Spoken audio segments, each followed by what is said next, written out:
Majority Leader, are you...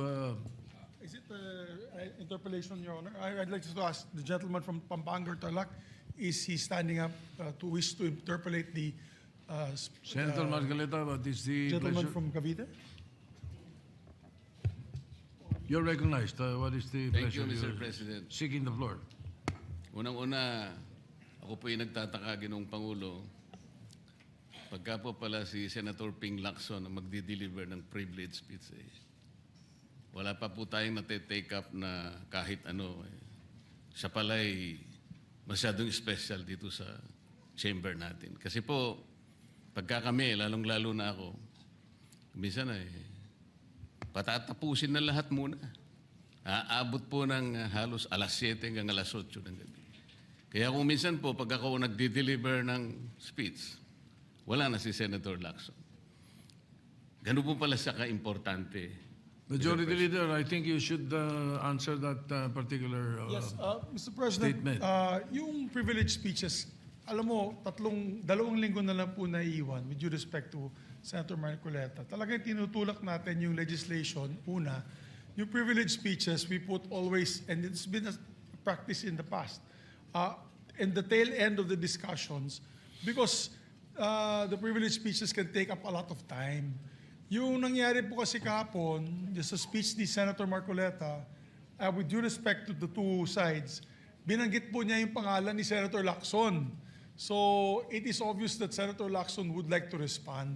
So usually when it is personal and collective privilege, especially when they're trying to defend themselves, kasi gusto mong i-depensa ng sarili mo, binibigyan po natin ng pagkakataon. Ang senador na tumayo at any given point in time. Kaya kung sinabi din po sa akin ni Senator Marcoleta kahapon na ito po ay personal and collective dahil galit ako kay Senator Lacson, ginawa kong agad-agad. Pero hindi po niya kwento sa akin ano yung purpose ng kanyang speech. Kaya nung ninapitan niya po ako for speech, binabigyan po natin Senator Tulfo muna, pagkatapos si Senator Tulfo, Senator Marcoleta naman po. Pero yung laman po ng speech ni Senator Marcoleta ay binabanatan isang membro ng Senado. Obviously, that member of the Senate will stand and defend themselves. We have to give them priority. It goes for any member of the Senate, Mr. President. We will give that privilege to any member of the Senate. Thank you. All right, thank you. Mr. President, ang sinasabi ko lamang po ay ngayon ko lang po na nakita ang ganitong special treatment. Hindi ko naman sinasabi, Mr. President, na lahat ay ganito. Kasi po yung yung una pa po bago ito, Mr. President, naalala ko, tinapos muna lahat po ng bisita, pati po yung mga galing sa Southeast Asian Games. At kahuli-hulian nga po, inabot po ako ng alas 8 ng gabi. Yun lamang po. Ngunit gusto ko pong makapagtanong sana sa ating ginagalang na Senador Ping Lacson kung siya po ay papayag. My pleasure, Mr. President. Hindi ko po alam, Mr. President, Your Honor, kung paano ko... Sana ko mag-uumpisa sapagkat hindi ako ang subject matter ng aking dineliver na privilege speech kahapon.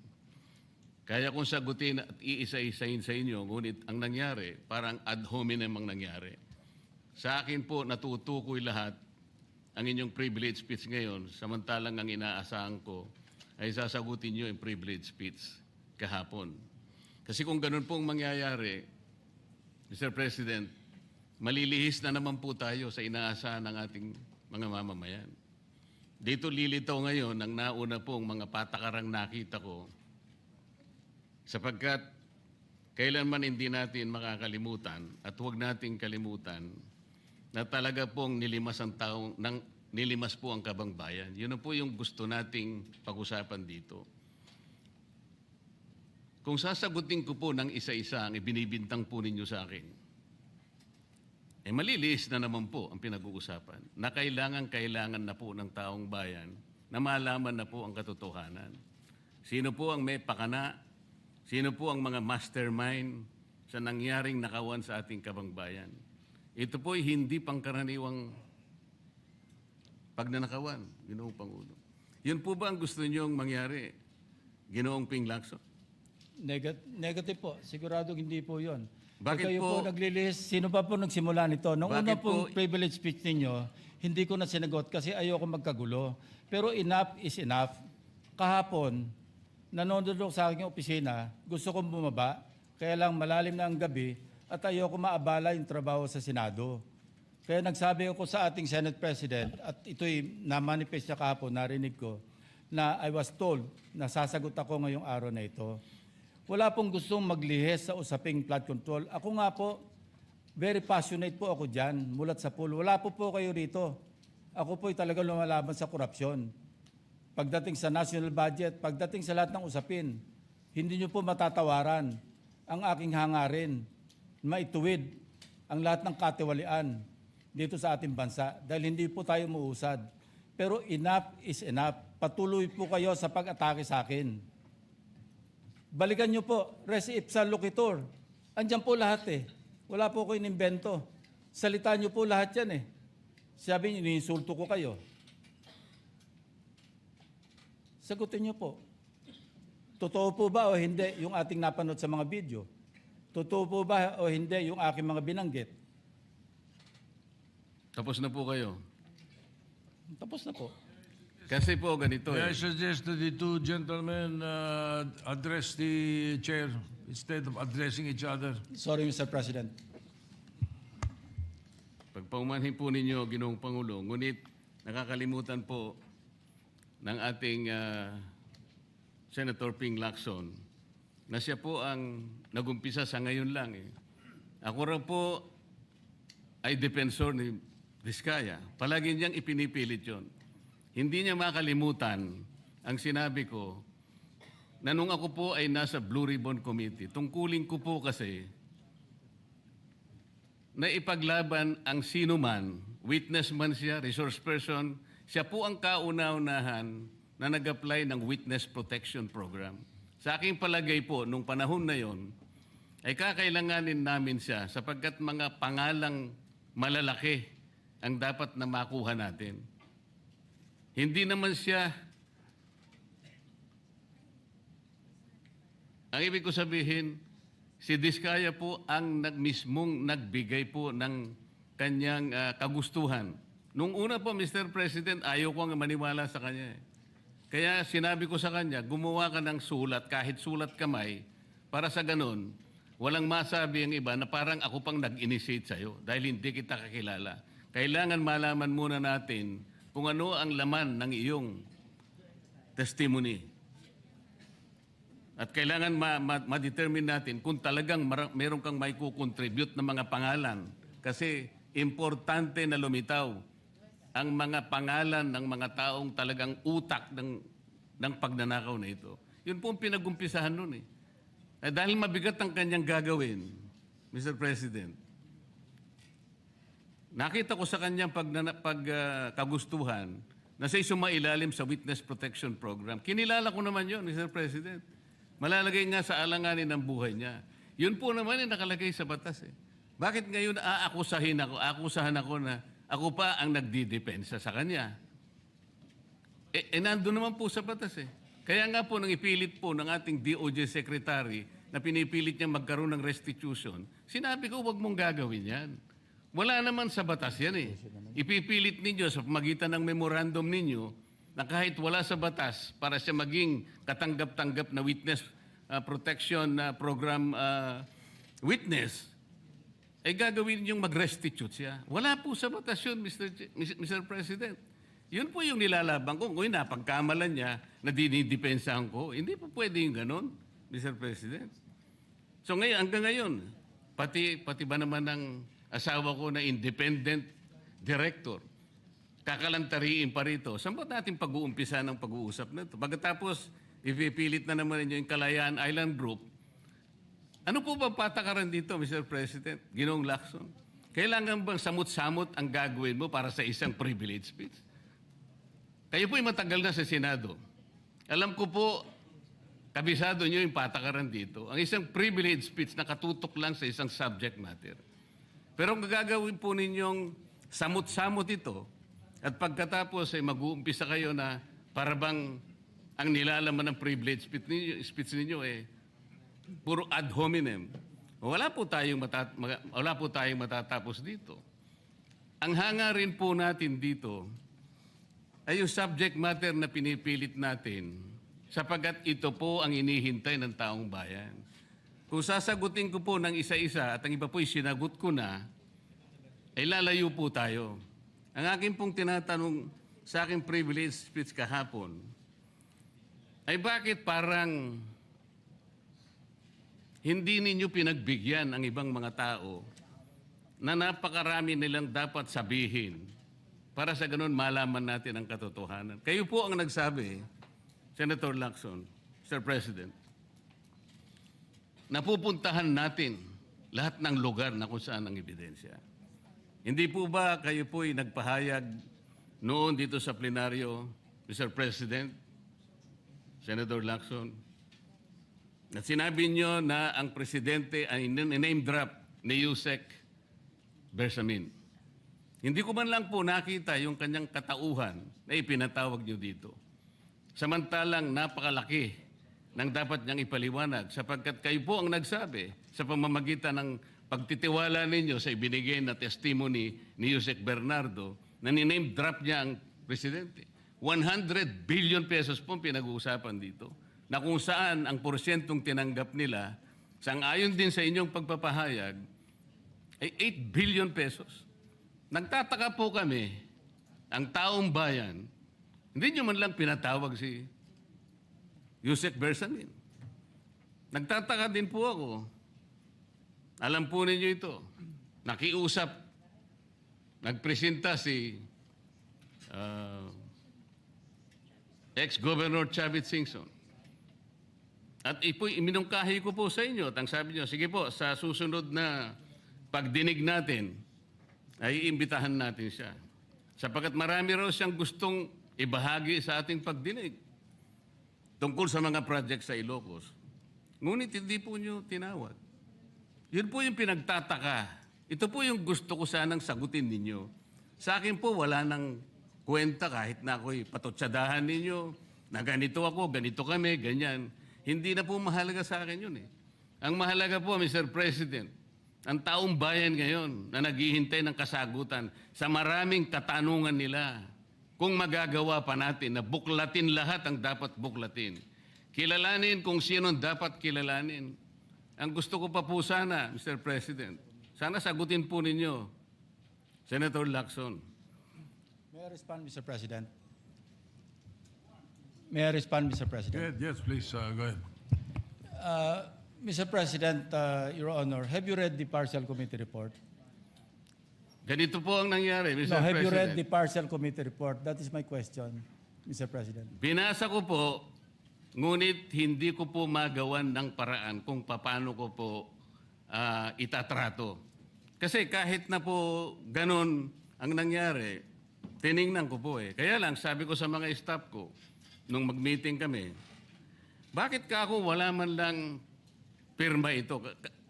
Ito po italiwas po sa inyong ipinahayag kahapon. Sinabi nyo rito, If I may be natanggap allowed, ko. Mr. President.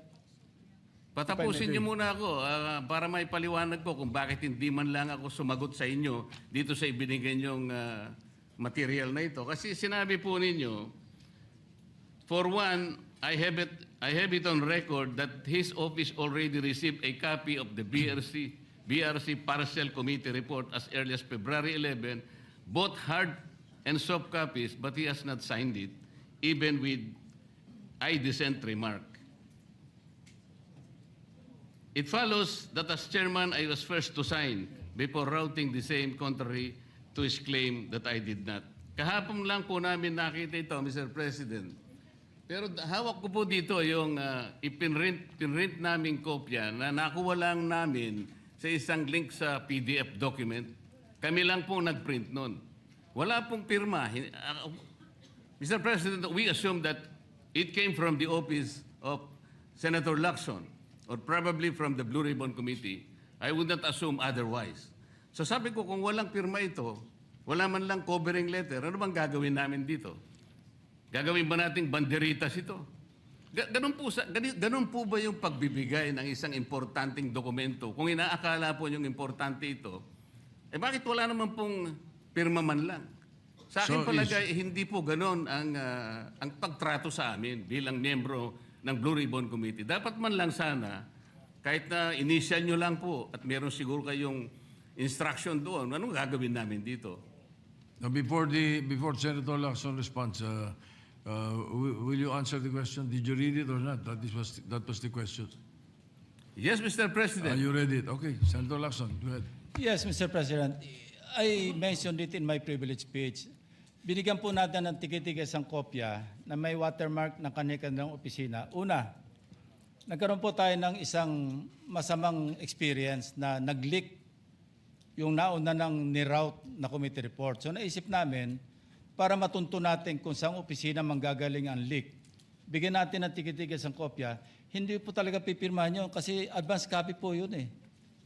Nasabihan po namin ang kanilang mga staff na kapag ready na sila na pumirma at nabasa nila, hudyatan nila kami, ipapadala namin yung physical or yung hard copy. Nandun po yung signature page, nakapirma po ako doon. Hindi ko po pwede ikalat yun nang wala akong pirma kasi ako yung chairman. Hindi niyo po narinig yung aking paliwanag sa aking privilege speech na talagang walang pirma yung aming ikinalat sa bawat miyembro.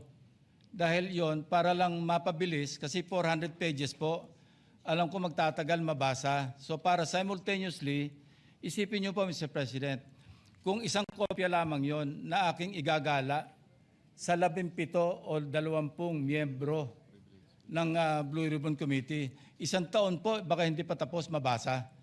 So gumawa kami ng nag-devise po kami ng isang pamamaraan para simultaneously, sabay-sabay nila mabasa with the advice to their staff na kapag nabasa na at ready ng pumirma, sabihan kami, dadali namin yung kopya na mayroong signature page at sa kanila pipirmahan. Katunayan kahapon po si Senator Bam Aquino. Binigyan namin sa kanya yung may signature page at pumirma siya. Hindi po matatapos kung yung 467 yata na pages, iisa-isahin namin iikot. Mahirap po. Gumawa na nga kami ng paraan para matakil na sa floor, ma-defend ko, at maka-move forward tayo na tulad ng binanggit ko sa aking privilege speech, simula na tayo uli ng mga panibagong pagdinig. Ngayon, sinabi po ni Senator Marcoleta na bakit hindi inimbitahan si Undersecretary Bersamin. Kaya ko po tinanong, kung nabasa niya na yung report, kung meron po siya maipakita sa akin doon sa committee report o doon sa TSN, doon sa minutes ng pagdinig, na nabanggit ang pangalan ni Undersecretary Bersamin. Bukas na bukas din po, o bigyan natin 3-day notice rule. Tatawag po ako ng pagdinig, ipapatawag natin si Undersecretary Bersamin. Ang binabanggit niya po yung aking interpellation sa DBCC, na kung saan si Undersecretary Bernardo gumawa ng personal na sulat kay Pangulong Bongbong Marcos. At sinasabi niya doon na ito yung mga personalidad na alam niya, na naalala niya na mayroong allocable, at kung ano-ano pa. Wala po sa Blue Ribbon Committee minutes yun. Sa labas po yan sa plenaryo, sa DBCC, sa National Budget Deliberation. So kung may papakita po sa akin ng ating kasamahan, Senator Marcoleta, na mayroong isang mention sa affidavit o sa salaysay ni Undersecretary Bernardo na binanggit si Undersecretary Bersamin, di tumawag po tayo ng pagdinig at mag-motion siya na ipatawag kung sino man ang gusto niya ipatawag. Ngayon, si Governor Chavit Singson, wala naman pong paliwanag. Ano po yung ite-testify? Konektado po ba sa issue at hand, which is the flood control projects? Kung konektado po, sana sumulat po siya sa chairman at sinabi niya, ito yung lalamanin ng ite-testify o ito yung naka-attach yung draft affidavit ni Governor Chavit Singson. Sino naman ako para tumanggi na ipatawag kung sino man yung resource person? Nagpadala nga siya ng surprise witness, siya lang nakakaalam eh. Hindi ko po inawat eh. At Mr. President. No, sandali po, hindi pa ako tapos. At nung hinanap kong pilit, pinagtanong ko yung mga addresses, lahat ng mga kakilala ni Gutesa.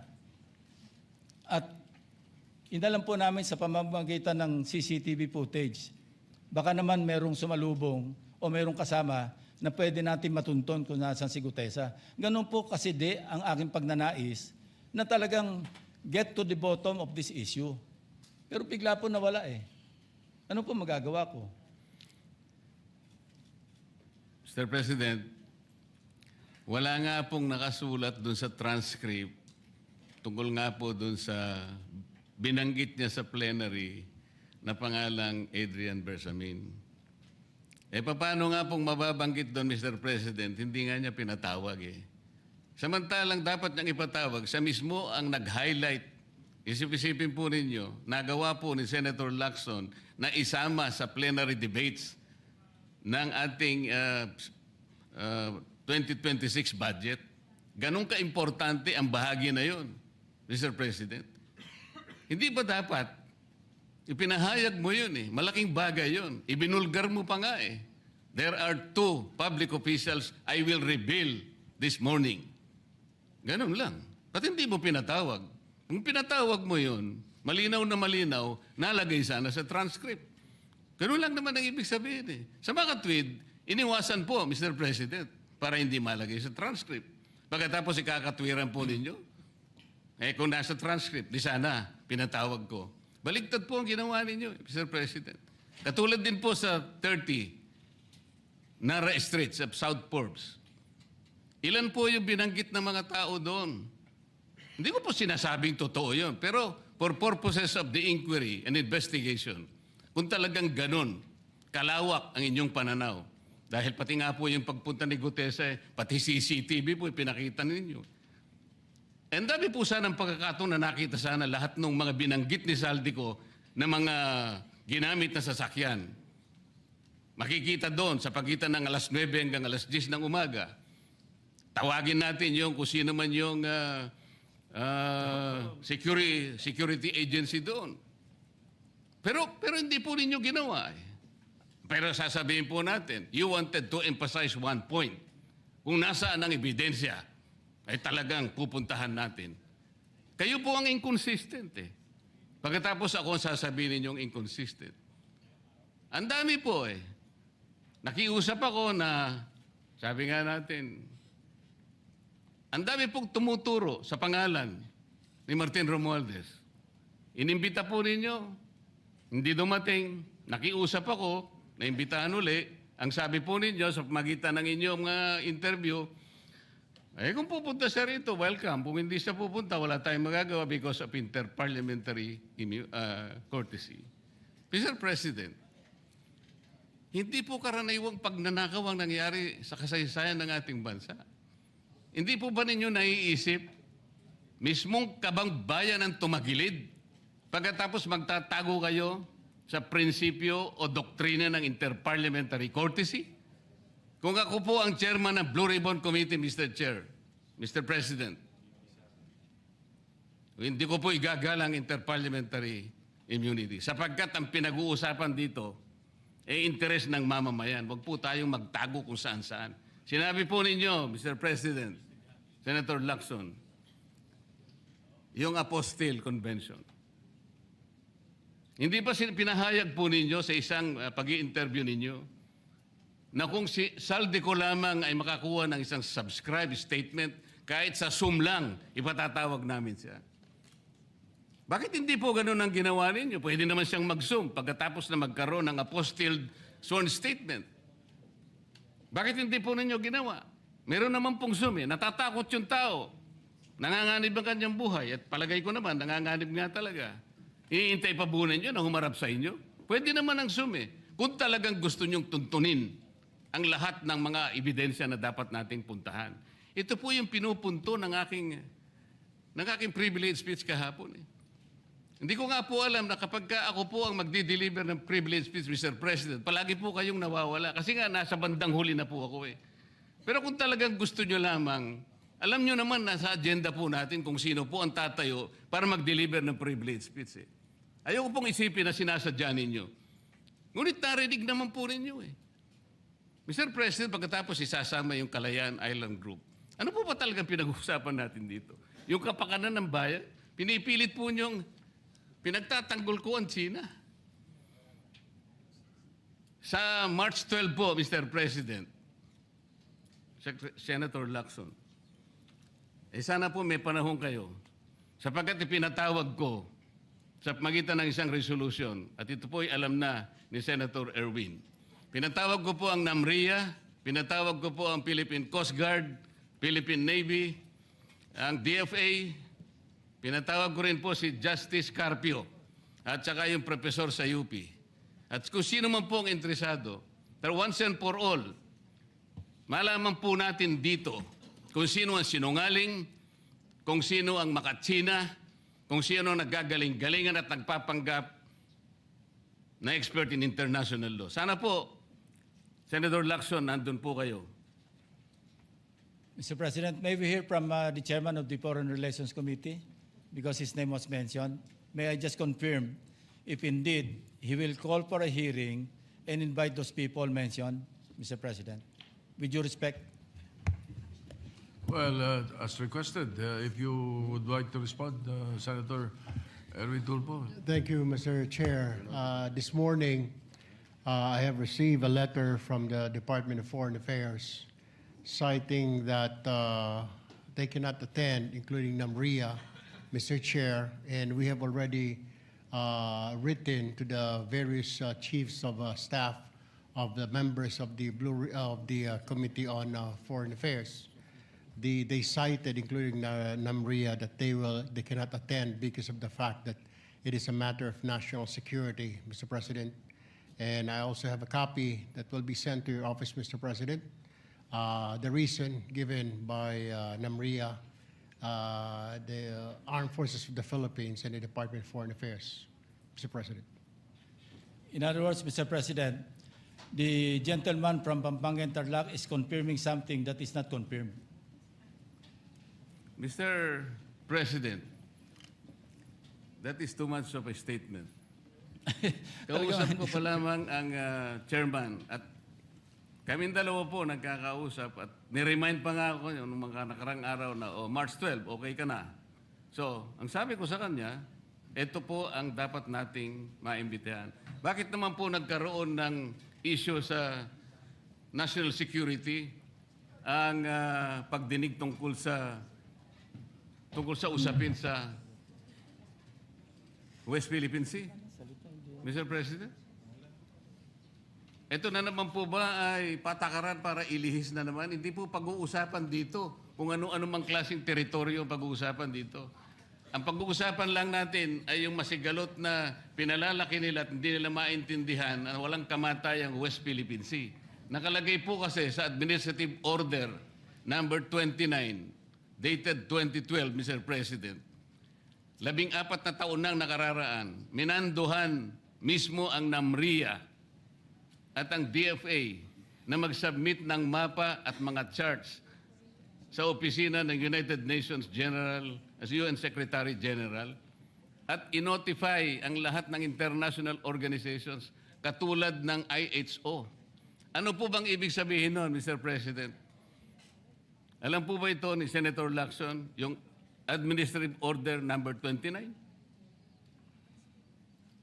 This is something between the chairman of the Foreign Relations Committee and the gentleman from Tarlac and Pampanga, Mr. President. Hindi po, tinatanong ko po kayo. No, kasi, I don't know Administrative Order number 29. hindi po ninyo alam, sasabihin ko sa inyo. I don't Ulitin need to ko. know, Mr. President. I'm not interested. Hindi po kayo interesado sa isang bagay na napaka-importante sa ating bansa? Hanggang ngayon, hindi ma-drawing ang West Philippine Sea. Hindi kayo interesado? Hindi po ko rin interesado sa sinasabi ninyo.